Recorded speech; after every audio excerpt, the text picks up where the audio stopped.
की खबरों का हर अपडेट और फॉलो अप लेकर मैं हाजिर हूं आपके साथ दीप शिखा। खबरों की खबर या फिर खबरों पर असर, हमारे संवाददाता खबरों के पीछे दौड़ते हैं दिन भर। ग्राउंड जीरो से सीधी खबर बताएंगे हमारे जनता रिपोर्टर्स।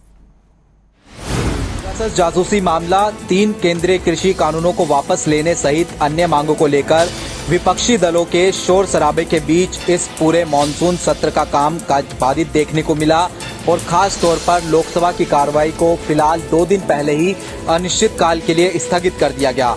इस पूरे सत्र के दौरान लोकसभा में 22% कार्यवाही होता हुआ नजर आया। लोकसभा अध्यक्ष ओम बिरला ने बताया कि इस पूरी लोकसभा की कार्रवाई के दौरान लगभग 17 बैठकें हुई हैं और इस दौरान 21 घंटे 14 मिनट का कामकाज ही हुआ है। लोकसभा की कार्रवाई को बुधवार को अनिश्चित काल के लिए स्थगित कर दिया गया। इसका अर्थ यह हुआ कि इस मॉनसून सेशन में अब लोकसभा नहीं चलेगी। इस तरह से लोकसभा का मॉनसून सत्र 2 दिन पहले ही समाप्त हो गया। मॉनसून सत्र के लिए 19 जुलाई से 13 अगस्त तक की तारीख तय की गई थी, लेकिन हंगामे के चलते लगातार लोकसभा का जो सत्र है वो स्थगित होता हुआ नजर आ रहा था और आज लोकसभा को 2 दिन पहले अनिश्चितकाल के लिए स्थगित कर दिया गया। लोकसभा अध्यक्ष ओम बिरला ने बताया कि कामकाज अपेक्षा के अनुरूप नहीं रहा।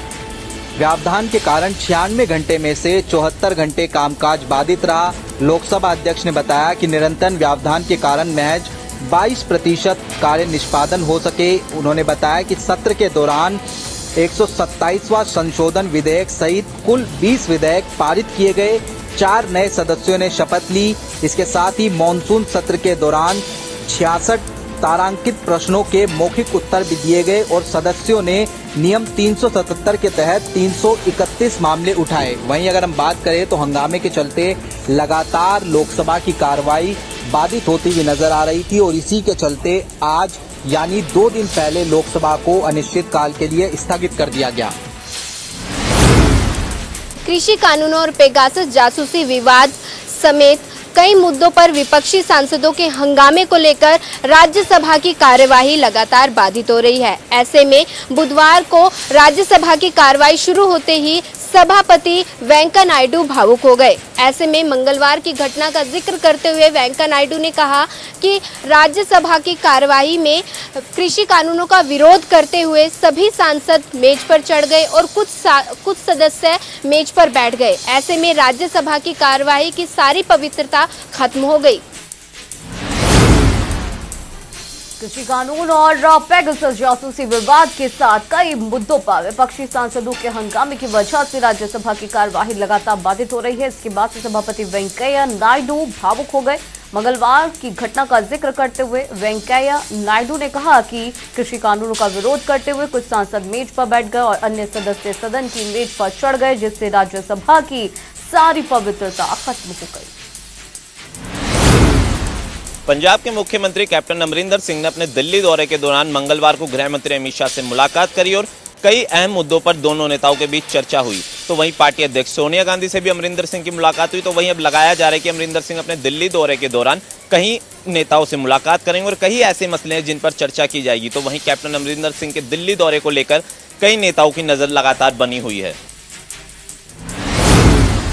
पंजाब में सियासी उठापटक जोरों पर है और कांग्रेस में खासा घमासान मचा हुआ है। इसी बीच मुख्यमंत्री अमरिंदर सिंह दिल्ली में हैं। उन्होंने मंगलवार को पार्टी अध्यक्ष सोनिया गांधी और गृह मंत्री अमित शाह से कई महत्वपूर्ण मुद्दों पर चर्चा की। तो वहीं बुधवार को उन्होंने दिल्ली में कई बड़े नेताओं से भी मुलाकात की। दिल्ली के मुख्य सचिव अंशु प्रकाश के साथ कथित मारपीट मामले में दिल्ली के मुख्यमंत्री अरविंद केजरीवाल और डिप्टी सीएम मनीष सिसोदिया को बड़ी राहत मिली है।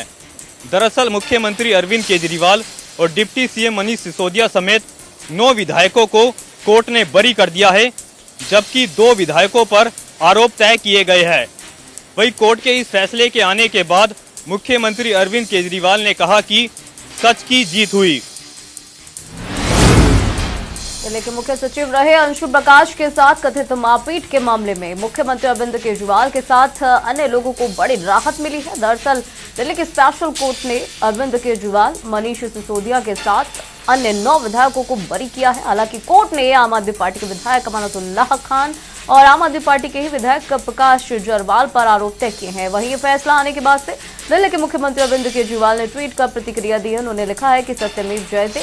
आपको बता दें कि यह मामला फरवरी 2018 का है। तब के मुख्य सचिव अंशु प्रकाश ने आरोप लगाया था कि मुख्यमंत्री ने उन्हें आधी रात को बुलाया था। तब मुख्यमंत्री, उप मुख्यमंत्री और अन्य 11 विधायकों ने उनके साथ मारपीट की और ये मामला हाईकोर्ट, सुप्रीम कोर्ट तक पहुंचा। हालांकि आम आदमी पार्टी ने सीसीटीवी फुटेज के दावों के साथ इन आरोपों को गलत करार दिया था। भारत की महिला हॉकी टीम की खिलाड़ियों ने बुधवार को चंडीगढ़ में हरियाणा के गृह मंत्री अनिल विज से मुलाकात की। इस दौरान महिला हॉकी टीम की खिलाड़ियों ने हरियाणा के गृह मंत्री अनिल विज से ये मांग की है कि उनको सरकार जो सम्मान राशि दे रही है उसको बढ़ाया जाना चाहिए। गृह मंत्री अनिल विज ने महिला हॉकी टीम के खिलाड़ियों का अपने कार्यालय में सम्मान किया और उनको यह आश्वासन दिया कि उन्होंने उनके सामने जो मांग रखी है उस मांग पर मुख्यमंत्री मनोहर लाल से मुलाकात करके बातचीत करेंगे। साथ ही अनिल विज ने महिला हॉकी टीम के खिलाड़ियों को ये भरोसा दिया है कि वे उनकी मांग पर मजबूती के साथ पैरवी सरकार के सामने करेंगे। टोक्यो ओलंपिक में महिला हॉकी टीम ने काफी शानदार प्रदर्शन किया है और उसके बाद हरियाणा सरकार ने हरियाणा की जो महिला हॉकी की खिलाड़ी है उनको 50-50 लाख रुपए देने की घोषणा की है। लेकिन इसके बावजूद महिला हॉकी टीम की खिलाड़ियों ने इस सम्मान राशि को बढ़ाने की मांग सरकार से की है। टोक्यो ओलंपिक में भारतीय हॉकी टीम ने जर्मनी को हराकर शानदार जीत हासिल की है। 41 साल के बाद वो क्षण आया है जब भारतीय हॉकी टीम ने ब्रोंज मेडल के साथ इतनी शानदार जीत हासिल की है, जिसके चलते पूरे देश में इस समय खुशी की लहर है। लोग नाच गाकर अपनी खुशी को जाहिर कर रहे हैं। आज ये पूरी टीम श्री गुरु रामदास अंतर्राष्ट्रीय हवाई अड्डे पर पहुंची, जहां पर प्रशासनिक तौर पर इनका जोरदार स्वागत किया गया। फूलों के साथ नाच गाकर जो है इस पूरी टीम का जो है स्वागत किया गया, जिसके बाद ये टीम सचखंड श्री हरमंदिर साहिब में नतमस्तक हुई और गुरु महाराज के चरणों में आशीर्वाद प्राप्त किया, जिसके चलते श्रोमणी गुरुद्वारा प्रबंधक कमेटी के द्वारा इस टीम का स्वागत करने के लिए विशेष तौर पर एक समागम रखा गया, जहां पर पूरी टीम का जो है स्वागत किया गया। जिसके बाद ये टीम अपने घरों के लिए रवाना हुई, क्योंकि इनके गाँव में भी लगातार जो है जश्न का माहौल है और ये लोग अपने गाँव में पहुंचेंगे, जिसके बाद इनके गाँव में भी एक जश्न का माहौल है। इनका स्वागत वहाँ पर भी जोरदार तरीके के साथ किया जाएगा। वहीं इन खिलाड़ियों का कहना था कि इनको बहुत खुशी आज हो रही है कि जिस तरह से इनका मान सम्मान किया है और ये भारतीय हॉकी टीम के इतिहास रचने में ये सक्षम हुए हैं और लगातार इनके परिश्रम से ही जो है ये जीत हासिल हुई है। और आज इनका कहना था कि जिस तरह से इनका स्वागत किया गया है, ये जीत केवल इनकी नहीं है, पूरे देश की जीत है और पूरा देश खुशी मना रहा है। ओलंपिक 2020 के शानदार समापन के बाद खिलाड़ी अपने घर लौटने लगे हैं। नीरज चोपड़ा के गोल्ड मेडल जीतने के बाद इन खिलाड़ियों के स्वागत समारोह की रंगत भी कुछ अलग दिखाई दे रही है। भारतीय महिला हॉकी टीम जब शाहबाद पहुंची, कप्तान रानी रामपाल और नवनीत नवजोत, तो शाहबाद के लोगों ने उनका जम करके स्वागत किया। हालांकि भारतीय महिला हॉकी टीम कोई मेडल नहीं जीत पाई, लेकिन उसके शानदार प्रदर्शन को देखते हुए शाहबाद के लोगों ने ढोल नगाड़े के साथ, फूल मालाओं के साथ उनका स्वागत किया। भारतीय हॉकी टीम के खिलाड़ी सुरेंद्र पालड़ भी जब कुरुक्षेत्र पहुंचे तो कुरुक्षेत्र के लोगों ने उनका खूब स्वागत किया। सुरेंद्र पालड़ के कोच गुरिंदर का कहना है कि कुरुक्षेत्र में कम से कम एस्ट्रोटर्फ सरकार को बनाना चाहिए, क्योंकि सुरेंद्र पालड़ पूरी टीम में ऐसे खिलाड़ी हैं जो कच्चे मैदान से खेल करके दूसरी बार ओलंपिक में पहुंचे थे। भारत के सर्वोच्च खेल रत्न अवार्ड से राजीव गांधी का नाम हटाए जाने के कुछ दिन बाद ही महाराष्ट्र सरकार ने राजीव गांधी के नाम से एक अवार्ड शुरू करने का फैसला लिया है। महाराष्ट्र सरकार ने बताया कि ये अवार्ड आईटी क्षेत्र में बेहतर काम करने वाले संस्थानों को दिया जाएगा। सरकार ने बताया कि यह अवार्ड राजीव गांधी की जयंती पर हर साल 20 अगस्त को दिया जाएगा। पूर्व प्रधानमंत्री राजीव गांधी का नाम देश के शीर्ष खेल पुरस्कार खेल रत्न से हटाए जाने के कुछ दिनों बाद ही महाराष्ट्र सरकार ने उनके नाम पर एक अवार्ड शुरू करने का फैसला लिया है। राज्य की उद्धव ठाकरे सरकार ने Rajiv Gandhi award for excellence in IT sector नाम से इस पुरस्कार को शुरू करने का फैसला किया और ये अवार्ड उन आईटी कंपनीज को दिया जाएगा जिनके नाम से समाज को मदद मिलेगी। राज्य सरकार की ओर से जारी आदेश में कहा गया है कि ये पुरस्कार पूर्व प्रधानमंत्री राजीव गांधी के भारत में आईटी क्षेत्र को प्रोत्साहन देने में योगदान को सम्मानित करने के लिए है। ये पुरस्कार हर साल राजीव गांधी की जयंती यानी कि 20 अगस्त को दिया जाएगा। 13 अगस्त को खेल मंत्री Anurag Thakur fit India freedom run 2.0 launch करते नजर आएंगे, जिसमें देश के 744 जिलों में दौड़ कार्यक्रम आयोजित किया जाएगा। खेल मंत्री अनुराग ठाकुर ने लोगों से फिट इंडिया फ्रीडम रन कार्यक्रम में हिस्सा लेने की अपील भी की है और यही नहीं, उन्होंने ये भी कहा है कि स्वस्थ भारत ही आने वाले भारत के लिए मजबूती का एक बहुत बड़ी पहल होगी और इस कार्यक्रम में लगभग 7 करोड़ से ज्यादा युवा कार्यक्रम में हिस्सा लेते नजर आएंगे।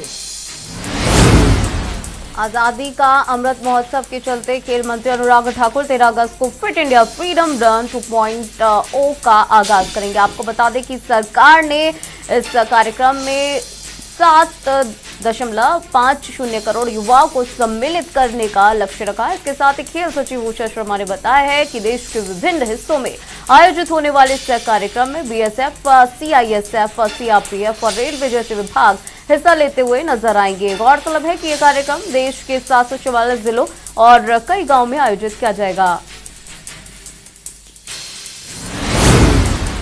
कोरोना वायरस के खिलाफ जंग में अब भारत एक और कदम आगे बढ़ने के लिए तैयार है। दरअसल आपको बता दें कि कोरोना वायरस से जंग के लिए अब कोविशील्ड और कोवैक्सीन के मिश्रण के लिए अब डीसीजीआई ने मंजूरी दे दी है, जिसके बाद अब कोविशील्ड और कोवैक्सीन को मिक्स करके इसकी दवा बनाई जाएगी, जिसका ट्रायल बहुत जल्द देश के अंदर शुरू किया जाएगा। डीसीजीआई ने अपनी मंजूरी प्रदान कर दी है और अब इसका क्लिनिकल ट्रायल भी किया जाएगा। आपको बता दें कि पिछले दिनों ही दोनों वैक्सीन को मिक्स करने को लेकर एक स्टडी की गई थी, जिसके नतीजे काफी सकारात्मक दिखाई दिए थे और अब दोनों ही वैक्सीन के क्लिनिकल ट्रायल की मंजूरी मिल चुकी है।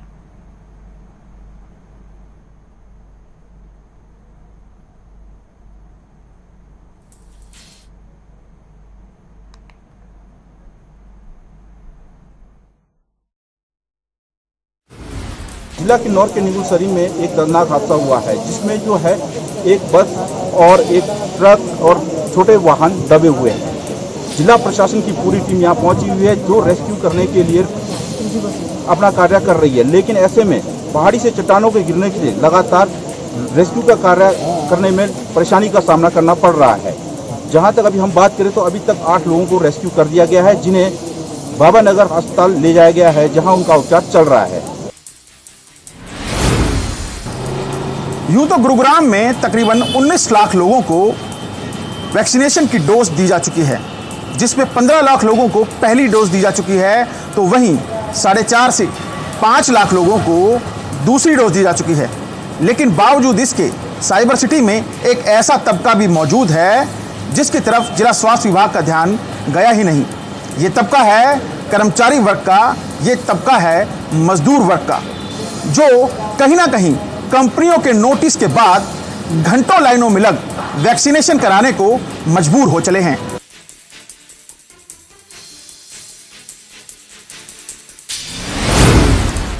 जम्मू कश्मीर से एक चौंकाने वाली खबर सामने आ रही है। जम्मू कश्मीर में पढ़ाई और टूरिस्ट के नाम पर पाकिस्तान जाने वाले बच्चे आतंकी गतिविधियों में शामिल हो रहे हैं। आपको बता दें कि इसकी जानकारी जम्मू कश्मीर के डीजीपी दिलबाग सिंह ने दी है।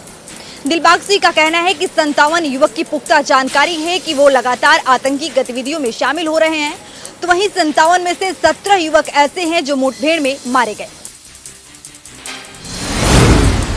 किसान नेता राकेश टिकैत, प्रोफेसर योगेंद्र यादव और युद्धवीर मलिक के अलावा कई बड़े किसान नेता आगामी 29 अगस्त को अनाज मंडी नूहू में गरजने जा रहे हैं।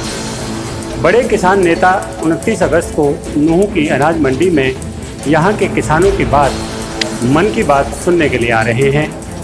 कुल मिलाकर सितंबर माह में जो महापंचायत उत्तर प्रदेश में होने जा रही है, उसमें ज़्यादा से ज़्यादा भीड़ पड़ोसी राज्यों से जुटाई जाए, इसलिए संयुक्त किसान मोर्चा के नेताओं ने किसानों की नब्ज टटोलना शुरू कर दिया है। मेवात के किसान नेताओं ने आगामी 29 तारीख को होने जा रहे आयोजन को लेकर तैयारियां शुरू कर दी हैं। एम एरिया के गांव में आज तीज का त्यौहार बड़ी धूमधाम से मनाया गया और गांव की महिलाओं ने आज झूला झूलते हुए और लोकगीत गाते हुए यह तीज का त्यौहार मनाया।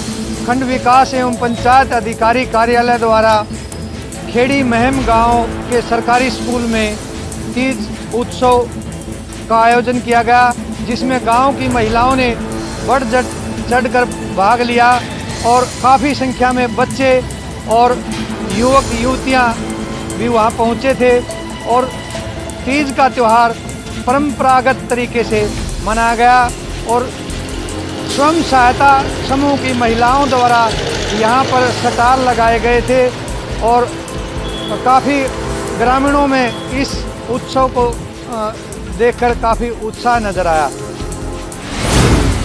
भिवानी के चौधरी बंसीलाल विश्वविद्यालय में तीज उत्सव बड़ी धूमधाम से मनाया गया। आपको बता दें कि राज्य स्तरीय कार्यक्रम के अंदर न केवल भिवानी के बल्कि अन्य जिलों से भी छात्र छात्राएं आए थे। उन्होंने रंगारंग कार्यक्रम प्रस्तुत करके कार्यक्रम का समा बांधा। न केवल छात्र छात्राओं ने बल्कि हरियाणवी कलाकार भी इस कार्यक्रम में पहुंचे थे। उन्होंने भी इस कार्यक्रम में शिरकत करके दर्शकों का मन लुभाएगा। आपको बता दें कि छात्रों ने न केवल लोग गीत गाए थे बल्कि हरियाणवी व्यंजन भी बना करके लोगों को वितरित किए। लोगों ने इन व्यंजनों का खूब स्वाद लिया और काफ़ी मज़े भी लूटे। आपको बता दूं कि कार्यक्रम के अंदर झूले भी डाले गए थे और तीज उत्सव का कार्यक्रम बड़ी धूमधाम से मनाया गया। रिवाड़ी सीआई पुलिस को आज बड़ी कामयाबी हासिल हुई। सीआई पुलिस ने 5 अपराधियों को गिरफ्तार किया। ये अपराधी 1 वर्ष से रिवाड़ी में चैन स्नैचिंग तथा चोरी की घटनाओं को अंजाम दे रहे थे। पुलिस ने इनसे 2 देसी कट्टे तथा 17 जिंदा कारतूस तथा 2 बाइकें भी बरामद की। अगर इस गिरोह की बात करें तो यह गिरोह हरियाणा से लेकर राजस्थान तथा उत्तर प्रदेश में भी सक्रिय रहा है। अगर रिवाड़ी की बात करें तो रिवाड़ी में ऐसा कोई दिन नहीं जा रहा था जब चैन स्नैचिंग तथा चोरी की घटनाएं न हो रही हो। आज पुलिस ने कहीं ना कहीं ये अपराधी जब गिरफ्तार हुए हैं तो चैन की सांस ली है। पुलिस का कहना है कि ये जो जितने भी अपराध जो चैन स्नैचिंग और चोरी की जो घटनाएं हो रही थी उसमें 80 से 90% इसी गिरोह का हाथ था। पुलिस ने अब राहत की सांस ली है। पुलिस का कहना है कि इसकी पूछताछ से कड़ाई से पूछताछ की जा रही अपराधियों से और भी बड़े खुलासे हो सकते हैं। आपसी रंजिश के चलते चली गोली, जिसमें 3 लोग घायल। भवानी खेड़ा के जमालपुर गांव में आपसी रंजिश के चलते गोलियां चल गई, जिसके कारण 3 लोग घायल हो गए।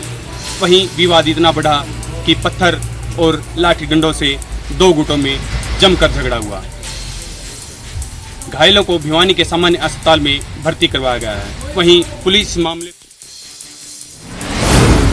कैथल के अंदर एक दर्दनाक हादसा हुआ। रेलवे ओवरब्रिज के ऊपर एक व्यक्ति की चाइनीज डोर के कारण गर्दन कट गई। हालांकि गंभीर हालत के चलते उसको पीजीआई रेफर किया गया है। सवाल ये उठता है कि जिला प्रशासन के द्वारा चाइनीज डोर के ऊपर प्रतिबंध लगाया हुआ है, लेकिन लापरवाही का आलम देखिए। पुलिस हो या प्रशासन हो, कोई भी टीम दौरा नहीं कर रही है। बाजार के अंदर आज भी चाइनीज डोर धड़ल्ले से बिक रही है। बताना चाहेंगे कुछ समय पहले चाइनीज वस्तुओं के बहिष्कार का लोगों ने पूरा ऐलान कर दिया था। थोड़े दिन चलिए ब्रेक के लिए